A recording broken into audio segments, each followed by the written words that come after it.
Why is the Scopes trial significant? The Scopes trial, sometimes known as the Tennessee monkey trial, took place in a hot summer in 1925 in a little town of Dayton, Tennessee. There's a lot of misunderstanding about the trial, largely because of the movie and play Hair at the Wind, which has completely portrayed the trial in an erroneous way. What is the truth of the matter, and why is this trial important for us to consider today?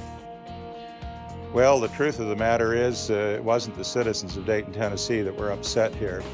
The people that were upset were the American Civil Liberties Union in New York City. Approximately 20 states in America back in 1925 had adopted bills in their state legislature that prohibit the teaching that man has evolved from a lower order of animals. And it passed unanimously in Tennessee. And the American Civil Liberties Union, not too surprisingly, was concerned about this. They wanted to see evolution emphasized and, of course, the whole idea of creation thrown out of the classroom.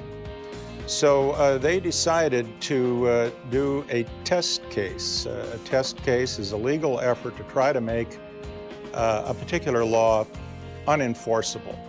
Well, the ACLU became involved, and two famous lawyers became involved. William Jennings Bryan, well-known Christian, leader of the Democratic Party for about 20 or 30 years, pitted against Clarence Darrow, who served as the defense of teacher John Scopes.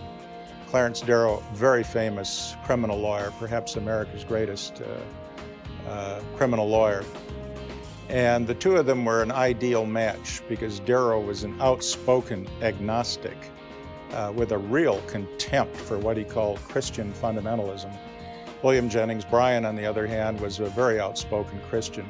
So this was a court trial guaranteed to generate fireworks, and indeed it did.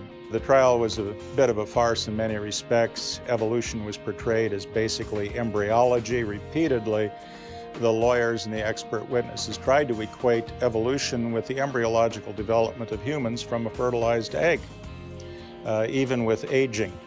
The people who participated in the trial and the jury couldn't possibly have gotten any real idea of what evolution was all about. Well, Scopes was found guilty, fined $200, which Bryan himself offered to pay. The American Civil Liberties Union covered all the expenses, so teacher Scopes never endured any costs here. I think the basic issue that's important today, many years later, is the whole issue of the trial was really over what authority should parents have, if any, over what is taught their children in the public school classroom, grade school, junior high, high school, even college, if supported by the funds of the state.